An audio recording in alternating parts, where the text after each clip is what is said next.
Thank you. I hope Renee told you something interesting so I can have your attention now.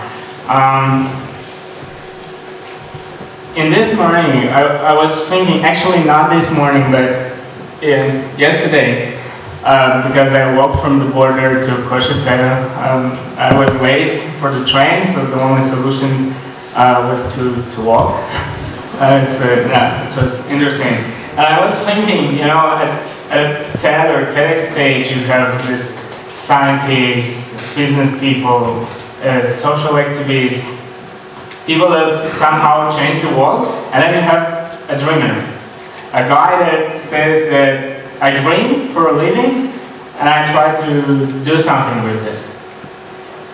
So today I will tell you a story. And this story is the only thing, or the best thing I can do now while I'm broken, because I went bankrupt 2 weeks ago with my project. So now I live somewhere in Europe, and I try to do the next step with the projects I have.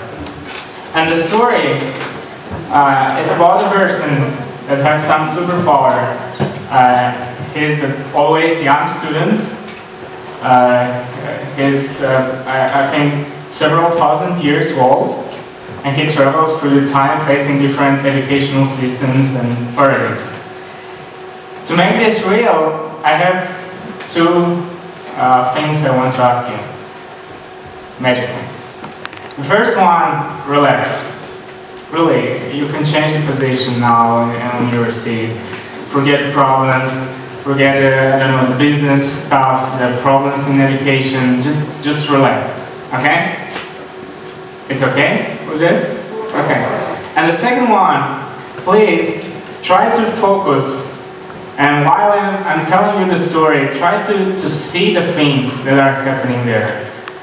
To listen to the sounds that may be there. And maybe some people or some cities or landscapes that you may see.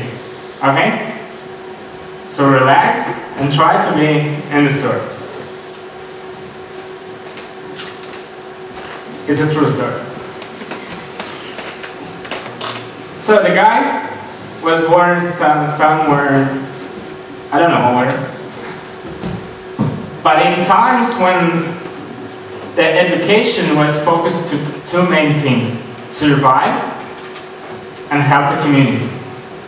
The small tribes living together, they hunt, they plant stuff, and they need to be together in order to survive and be safe from the tigers or I don't know what. Yeah? So imagine the time when you go to hunt, have sex, plant something, and then you sit on some stones with your old man, there is a waterfall, and you talk about life. Yeah. So you're connected to the nature, and you need somehow to survive. That was simple. And the education was about be the man, help your community to be safe, and yeah, have fun, I guess. Then our hero moved to another time in our history. I will skip some other dates, some private parties with Caesar and Cleopatra, which our hero had, but yeah. And then you go to this more like traditional already educational system, which our speakers talked about. But at this time, the education, or the main reason, the main message was how to serve well the government, or the king, and the church. So be strong, and just some letters. And then you have this, which means somehow serve well the Lord, and you'll be safe, or you'll have enough land, or you'll be safe with this. Okay? Yeah, I think like this. And in this time, we already have the society, the form of the society. We have cities, we pay taxes. Yeah, so our hero was in the time when you need to pay tax for the new castle or the new war, and you don't really need it. but it's for the king and it's for the church and it's good to have. If you serve all, then you are safe and you have everything. And education was to a few people that were able to serve the Lord. And other guys in the village was the same education from like the father to the son. How to plant, how to grow a farm, or how to do all this stuff. So, at that time. And then we have another system. Yeah, this one. Where our hero faced the Industrial Revolution. And it's the next big step. And he went to different factories and met entrepreneurs for the first time, inventions, factories.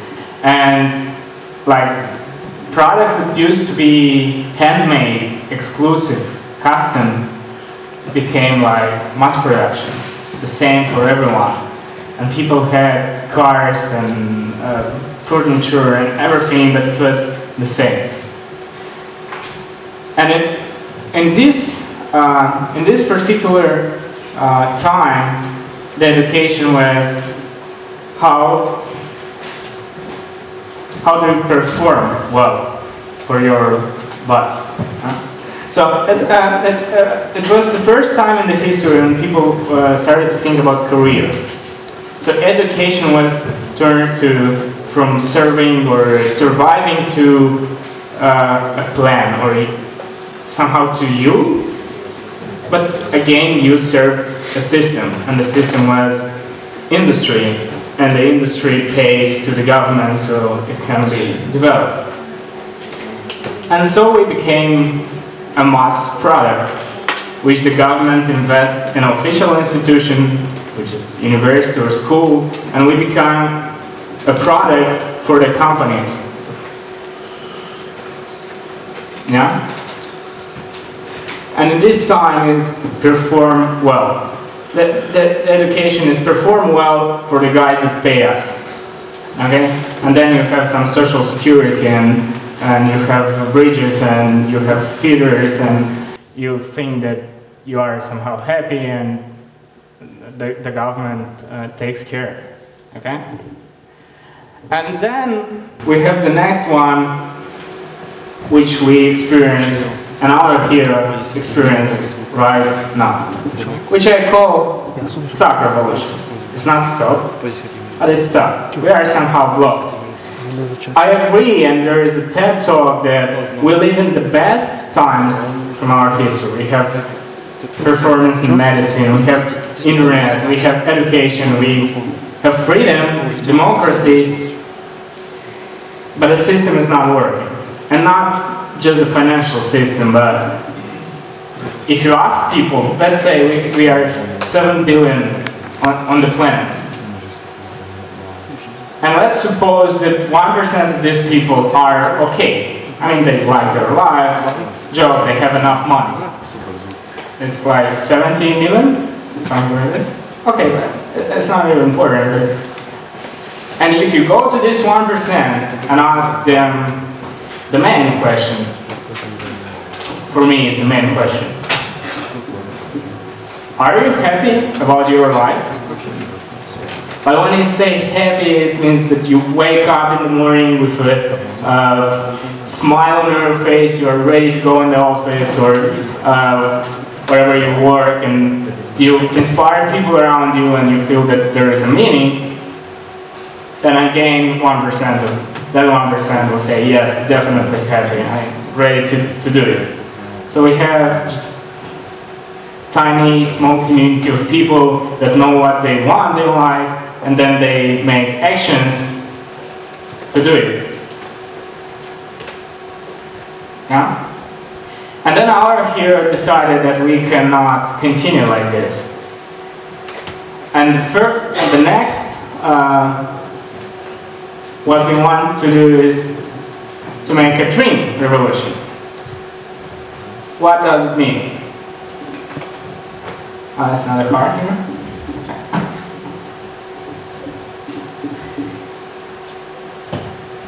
before I will tell you about this revolution, tell me please, be sincere, who is super happy about his life or whatever? 2 people? 5? 8, 9, 10? Okay. And we are about 100 and some. Okay, 10%. Let's make an exercise. And you have a paper that you just received with a smile and doing this dreams list. Take this paper and what you do is cover the eyes of your neighbor. Yeah? So just put in the face of your neighbor. And I asked you already that you need to relax during the process and to imagine things. So the next step will be close your eyes. After you have done it, keep doing it, but close your eyes. And try to see in every small detail your life now. The street you go to the work, the university, friends, anything you can.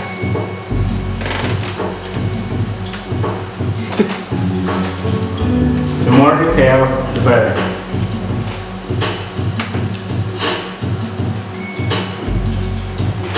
And ask yourself, how happy are you about your life? About the city you live, about your income, about your job.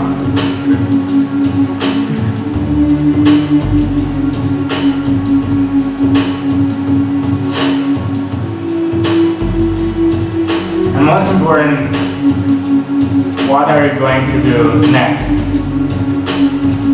If you like it, how do you keep it and improve? If not, what do you change?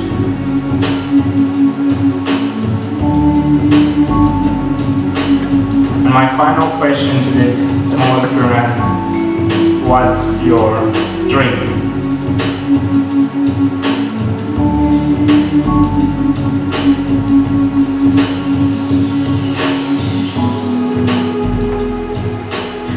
Now you can come back.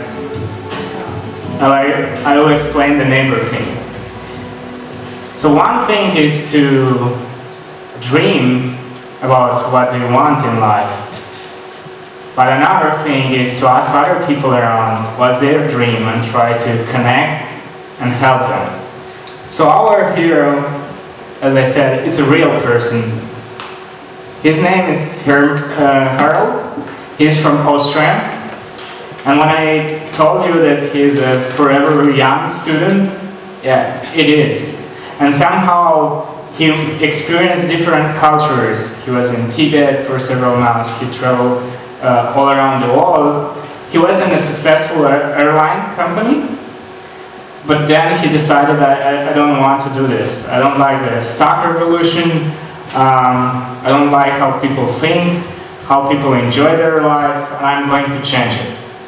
So he founded another guy who was a successful casino, career-oriented guy, and they decided to come together and create a project that the mission of the project was imagine a society in which people do exactly what they love to do. And that's how they founded Dream Academia. It's a network or a platform of people that have dreams, big dreams, and come together to help each other to accomplish them. And they have created also Dreamicon Valley. You know about Silicon Valley, right?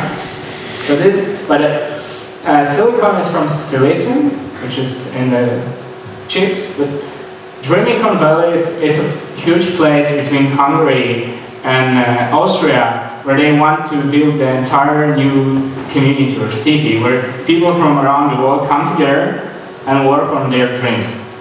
No contracts, no payments, no rent. Just do your work, make your dream real, and if you like them, you help back. And these guys are working already for 5 years. they invested all their money. At the beginning, they just asked people what's the dream and gave money, but then they understood it's not sustainable. So now it's more a community of people that come together and help each other. So somehow for this story or the cycle, we started at survive and help the community to all these changes to the next revolution, which will be the self-revolution or dreams revolution. When the people are stuck, and this will tell you the best psychologist or coach or mentor, is that you go to the basics. You go inside yourself and start to work with your thoughts, with the mindset, with what you want to do in life. And then you have the new system, educational system. The paradigm will be how do you fulfill yourself and then help the community. So mainly the next in the educational system will be not how you become a successful employee, but how you become a fulfilled, happy person. And then if you achieve this, what can you share with your community? And the best lesson we can take is from kids. Ask a kid 5, 3 years, 6 years, what's your dream? And you'll receive from the pet unicorn with yellow corner to having all the iPads in the world and doing what they love. And this kids inspired me. It was a picture I took less than a month ago in Germany. And I made a short video interview of these kids in the school. What's their dream? And I was so inspired. They were not afraid. They were open. They were free to tell their dreams. But what we do, because we are somewhere here, still in the industry revolution and stock revolution, so we tell people around, hey, dreams is stupid. It's not sustainable. It's risky. People will not pay you. And this is my case. This is why I went bankrupt. And somehow the idea here is that the same as our hero that experienced different cultures and these eras, it's important to go to the basics and make good ideas happen. Ask what's your dream and make it real. Thank you very much.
Čo mi zostalo, tak to je poďakovať sa všetkým, takto sa dohodneme. Najprv budú partneri, ja poviem meno, vy poviete, dobre? No, takže ďakujeme mestu Košice. Nie, ešte raz, mestu Košice. Dobre, ešte raz, mestu Košice. No, dobre.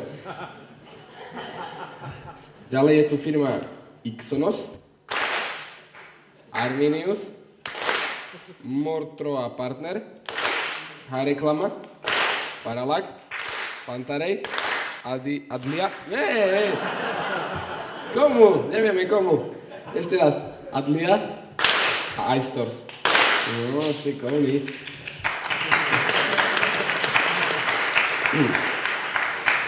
Takisto by som sa chcel poďakovať organizačnému tímu.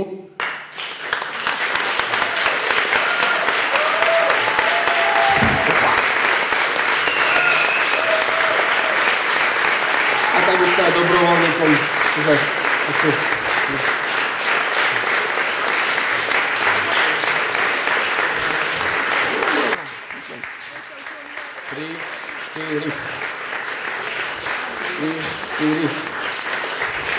Dobre.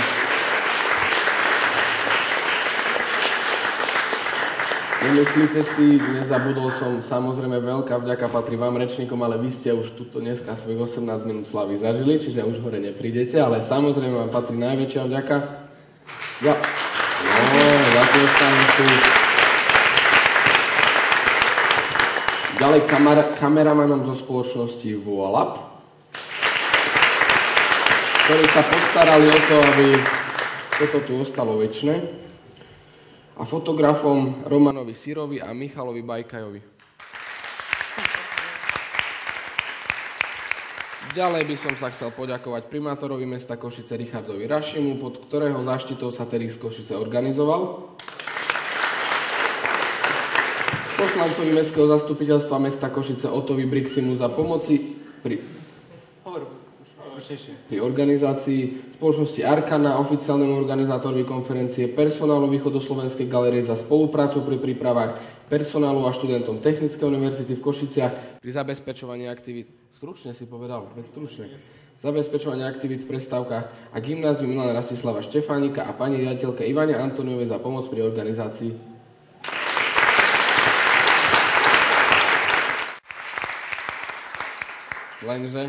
Lenže, komu sme ešte nepoďakovali?